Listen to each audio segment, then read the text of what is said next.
Welcome to the history of Ostara, everyone. Imagine yourself in a forest in your favorite part of the world. You can feel the energy of the dawning of a new day. With the warmth of the sun beating down on you, you feel the light of new beginnings, and with it, the light of new consciousness and new creation. You are surrounded by your coven brothers and sisters. You look around to see a woman coming toward your circle, belly dancing away the cold, hard winter, turning it into spring. After she's finished dancing, you are all led in a meditation. A bard then tells a story of how Eostre saves a bird and how that bird is turned into a hare that mates with another hare, bringing more creation into the world. A ritual then starts. It is about the balancing of the light, dark, and coming from the dark into the light. It's about fresh beginnings, seeing the world through fresh eyes, planting seeds with wise intentions. Fun and merriment ensues with an egg relay race. Cakes and ale follows as everyone gets a gift of renewal and new beginnings. Thus is what's going to happen on this Saturday of our Ostara 2021 ritual. The end of a hard, cold winter is here, and the spring equinox is now upon us. Around March 20th to the 23rd, Wiccans light fires in celebration of the returning of the light half of the year to honor Eostre, the maiden goddess of spring. Ostara is regarded as a time of rebirth and renewal. Spring is the most celebrated season because it comes right after the long, cold, dark winter. Ostara is a time of rebirth, potential, and a time of light. With the coming of Ostara in spring, the sun is shining once more. The weather is improving and growing warmer each and every day. Birds are returning, flowers are poking through the leftover snow, and grass is turning from faded yellow browns back to vibrant greens. While thoughts and projects have been internalized during the winter months, it's now time to focus once again on the world that is blossoming outside. The cycle of life is starting anew, but Ostara isn't just about flowers, trees, chicks, and bunnies, though. It's about balance of equal day and equal night, with the light gradually taking over the dark. While Eostre is said to be the goddess of spring, fertility, and the dawn, there is certainly very little information about her. Research shows the first mention of the goddess Eostre was in the 8th century by a Northumbrian monk known as the Venerable Bede in his work titled De Temporum Ratione, which translates to A Reckoning of Time, and was written sometime around 725 CE. According to Bede, during Eostre Monap, the equivalent of April and named after the goddess Eostre, the pagans celebrated Eostre with feasts before the Christian holiday Easter even came into existence. At that time, Eostre was not associated with hares or rabbits. It wasn't until around 1874 that she was associated with the hare. And it wasn't until modern times, really, that Ostara, the celebration, was associated with the hare, mentioned by Christina Hall, that the hare was the sacred beast of Eostre, the Saxon goddess of spring and of the dawn. The Christian holiday of Easter is named after Eostre, or Eostre Monap, which is a festival celebrating the goddess Eostre, thought to be the Proto-Indo-European root for to shine or dawn. Two facts have emerged about the name. One is the version of the name given by Bede were widely used among speakers of Germanic language during or shortly after his time. During the 8th and 9th centuries in the Main Valley, the Christian festival was known as Ostarstuoha. The other is that the Anglo-Saxon Easter signifying both the festival and the season of spring, is associated with a set of words in various Indo-European languages, signifying dawn and also goddesses similar to Eostre, such as Freya, the Nordic fertility goddess, also known as the goddess of love and war, Cybele, the mother of the goddess of Rome, and the Hindu goddess Saraswati. Not all scholars agree on this account.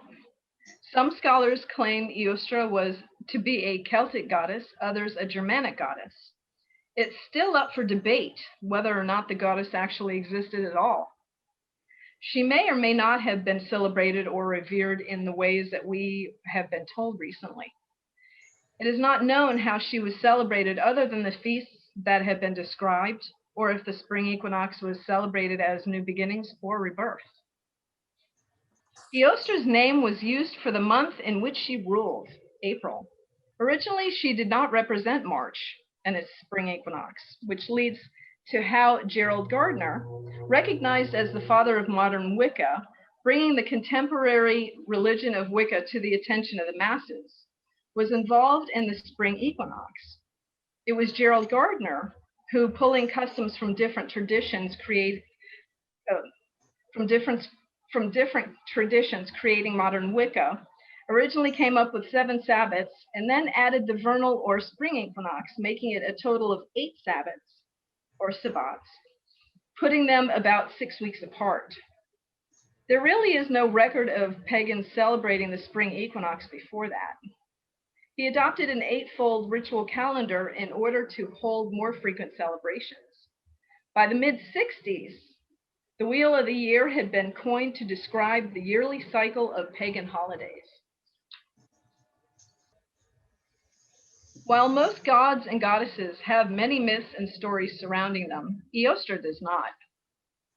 There are few versions of a story that have been told, and that's the story of Eostre and the dying bird. One of the stories is as follows. As Eostre is not a morning person per se, she decided to sleep in one year. This caused the winter to be even longer still. When she finally awoke one winter's day, Eostre had decided to take a walk in the woods. While walking in the woods, she happened upon a poor, injured, dying bird. The bird almost died from hunger and cold due to Eostre's laziness. Eostre felt awful, so she decided to transform the little bird into a hare to save its life. While the bird looked like a hare, it still had the ability to lay eggs, so the transformation did not fully take place. The hare decorated the eggs and gave them to Eostre as gifts for saving her life. The story of Eostre turning the little bird into a hare comes from a Ukrainian folktale that explains the origin of Sankey, the beautifully decorated eggs. Ostara is not the only celebration of spring. The spring equinox is celebrated the world over with such festivals as Bacchanalia, celebrated by the Romans, in which they honored the wine gods Bacchus and Dionysus. Even though the festival itself was not about the equinox, it had more to do with the timing. The Greeks celebrate Dionysia, which is actually more about the liberation of slaves, women.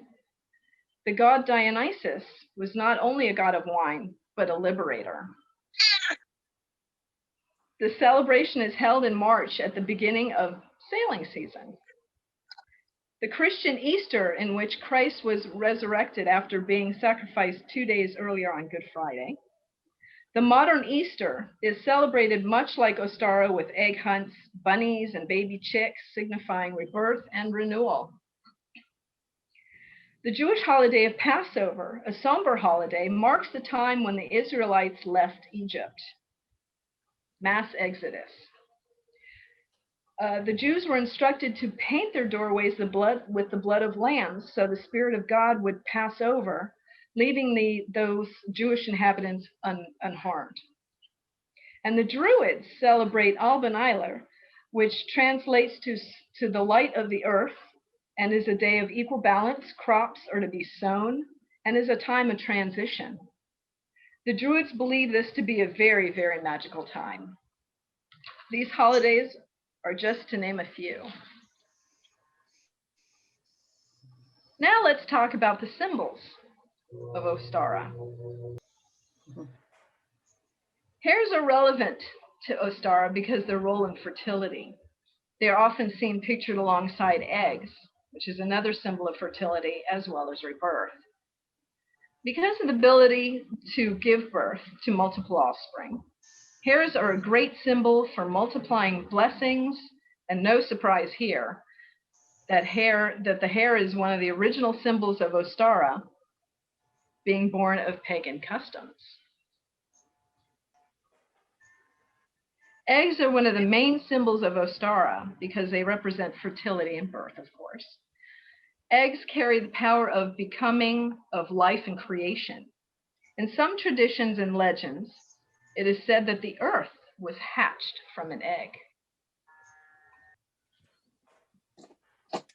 Flowers are an important symbol of Ostara as they represent newness, life, and beauty after a long, cold, hard winter.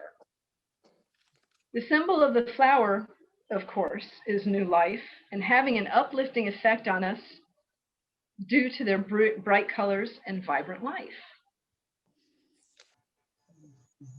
Trees harness strength and energy, striving to grow and flourish during the time of Ostara. It is said that the goddess Eostre, in celebration of spring, would sit under a birch tree, which are known to be the first trees to blossom during spring. Trees are a very important part of the wheel of the year. You can see the changing of the seasons just by looking at the trees. The serpent is a rather surprising symbol of spring, one that I did not even know of. It symbolizes rebirth and renewal as it sheds its old skin, making a way for its new skin, which represents shedding our past experiences, inviting the way for joy, happiness, and abundance. And there are so many ways to get out and celebrate springtime. One of the best ways of celebrating Ostara is to literally get out there and smell the flowers. And the roses, of course, which are flowers. If possible, plant seeds in your yard, nurture it, getting in touch with the energy and the spirits of the season and of the ground and flowers. Get outside and walk in nature. Go to your favorite park, walk barefoot if possible, feeling the ground and the softness of the grass under your feet, letting the sunshine into your life. Also, to burn some sage. Smudge with intention, letting go and getting rid of the darkness and stagnant energy, to open your windows to let the fresh air in and the stale old winter air out. And that, my dear folk, the history of Ostara.